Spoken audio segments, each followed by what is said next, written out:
Ya vimos el concepto de derivada direccional. Ahora vamos a ver dos casos. Uno, ¿qué pasaría si el vector unitario en el cual queremos calcular la derivada, la tangente, es el vector y, o sea, el vector que va en la dirección del eje de las x, ¿sí? Estas serían sus coordenadas. Si yo le doy un incremento, hi, sería el vector incremento. Ahora, si va en la dirección, si u es igual al vector y que va en la dirección del eje de las x, esto me define, bueno, esto lo vamos a definir como la derivada parcial respecto de x. O sea, la derivada direccional en la dirección del vector unitario y le llamamos derivada parcial respecto de x. ¿Sí? Y entonces, si yo tengo la derivada direccional en la dirección del vector unitario y de una función, le voy a llamar derivada parcial de la función respecto de x, parcial respecto de x. Y lo definimos igual que la derivada direccional, nada más que aquí, en este caso, es x más el incremento, en este caso que es h, y más el incremento que en este caso es 0, ya no lo pongo, menos f de x, y sobre h. Si se dan cuenta, esto es muy... bueno.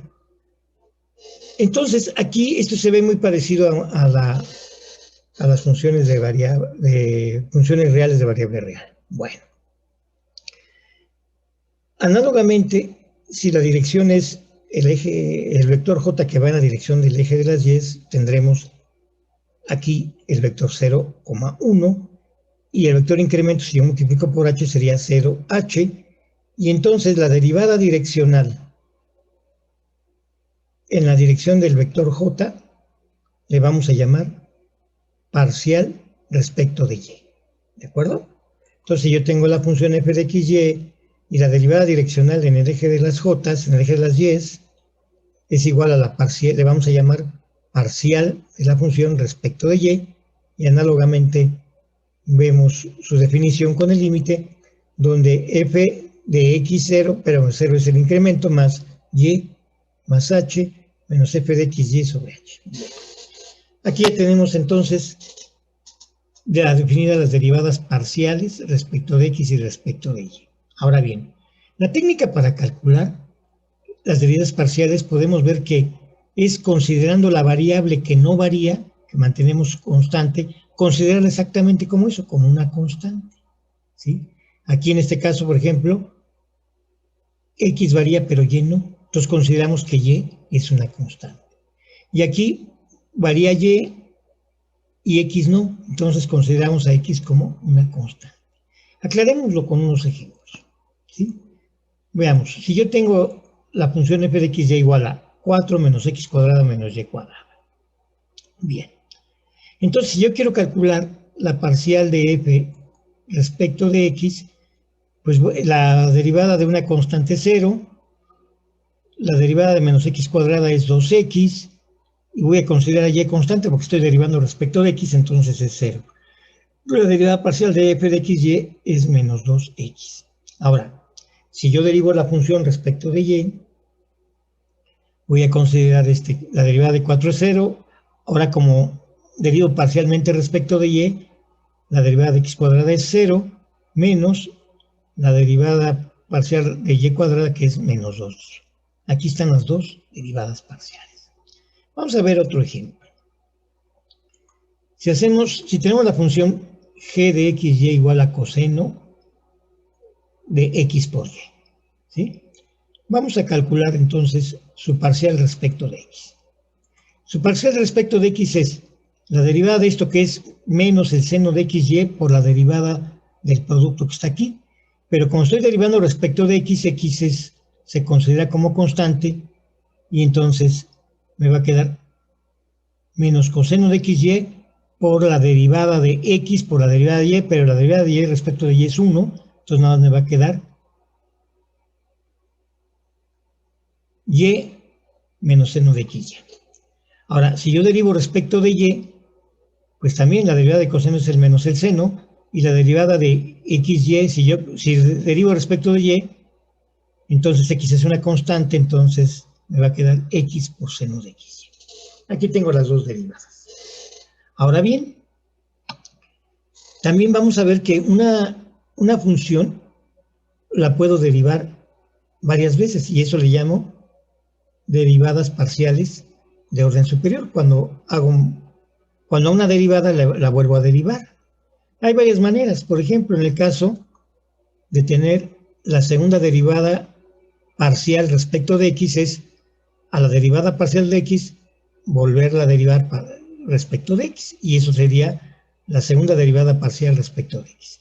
Análogamente tendría la segunda derivada parcial respecto de y, que es derivando la función dos veces, ¿sí? Derivar la parcial de y, otra vez derivarla respecto de y, ¿sí? Y entonces vamos a tener otro tipo de derivadas de orden superior que le llamamos mixtas. ¿Qué significa eso? Que yo derivo primero respecto de x y luego respecto de y a esa le voy a llamar derivada mixta respecto de y respecto de x. Esto significa que primero derivo respecto de x y luego derivo respecto de y. Puedo observar que si yo derivo primero respecto de y luego respecto de x, no afecta el resultado, ¿sí? Entonces la parcial mixta, la segunda parcial mixta respecto de x respecto de y, es lo mismo que la segunda parcial mixta derivando respecto de y luego respecto de x, ¿sí? El orden de derivación en las mixtas no afecta, sigue siendo igual a las derivadas mixtas, ¿sí? Vamos a ver el ejemplo que hicimos en este caso, ¿sí? Vamos a encontrar la segunda derivada de f de xy, que ya sabemos quién es f de xy. Es la parcial, la segunda parcial respecto de x es la parcial respecto de x de la parcial respecto de x, pero la parcial respecto de x ya la teníamos aquí, que era menos 2x, entonces va a ser menos 2, ¿sí? Ahora encontremos la segunda parcial respecto de y pues sabemos que la segunda parcial respecto de y va a ser igual a la parcial respecto de y de la parcial respecto de y, que ya la conocíamos, que era menos 2y. Entonces, la segunda parcial va a ser igual a menos 2. Bueno, ahora veamos las parciales mixtas, ¿sí? Si yo derivo respecto de y, la parcial respecto de x, voy a ver que la parcial respecto de x es menos 2x, ¿sí? Y como voy a derivar respecto de y, pues se considera x como una constante, entonces igual a 0. Ahora hago la mixta, pero ahora derivo primero respecto de y, que su derivada ya sé que es menos 2y, y luego al derivar respecto de x, y se considera una constante, entonces su derivada vale 0, ¿sí? Vamos a ver el ejemplo de g, ¿sí? Vamos a ver el ejemplo de g. Vamos a ver la segunda derivada respecto de x, de g de x, pero eso significa que tengo que derivar respecto de x a la derivada de g respecto de x, que ya la conozco, que es esta, ¿sí? O sea, voy a derivar menos y seno de xy, que es la derivada de g respecto de x. La vuelvo a derivar y me va a quedar, este menos y es constante. Por el seno de xy, la derivada del seno es coseno. Por la derivada de xy respecto de x. Entonces, como y es una constante, la derivada de xy va a ser igual, como derivo respecto a x va a ser igual a y. Entonces, esa y con esta y sería y cuadrada, ¿sí? Ahora veamos la segunda derivada respecto de y. Es derivar respecto de y la derivada de g respecto de x, pero la derivada de g respecto de x, aquí está, respecto de y. La derivada respecto de y ya la sabíamos, que es menos x seno de xy, y al derivar esto es La derivada del seno es el coseno. Ya tengo menos x coseno de y. Y la derivada respecto de y, de xy, pues es x. Porque x se considera constante y la derivada de y respecto de y es 1, entonces nada más quedaría esto por x. Por la x que ya tenía, me queda menos x cuadrada coseno de xy. Ahora veamos las mixtas. Aquí yo estoy observando que voy a derivar primero respecto de x y luego respecto de y. Si yo derivo respecto de x primero, g, aquí está, menos y seno de xy. Esta es la derivada de un producto. Entonces, yo derivo primero y por la derivada de seno de xy, pero la derivada de seno de xy es coseno de xy por la derivada de esto, pero respecto de y, entonces va a ser x. Entonces me va a quedar x por y coseno de xy. Y luego, como es producto, sería menos seno de xy por la derivada de y respecto de y, que es 1, y me quedaría esta. Y la segunda derivada mixta, ahora derivo yo primero respecto de y luego respecto de x. Entonces voy a derivar respecto de x la derivada respecto de y de g de x, que es menos x seno de xy. Y también pues, es de un producto, entonces me va a quedar x por la derivada de seno de xy, que es coseno de xy. Por la derivada parcial de xy respecto de x, pues es y, y me va a quedar xy menos xy coseno de xy. Más, ahora, sería menos seno de xy por la derivada de x respecto de x, que es 1, y observo que sí me da que las dos derivadas mixtas, no importa el orden que yo derive, si derivo primero respecto de x o respecto de y, no afecta, y eso me da la misma derivada.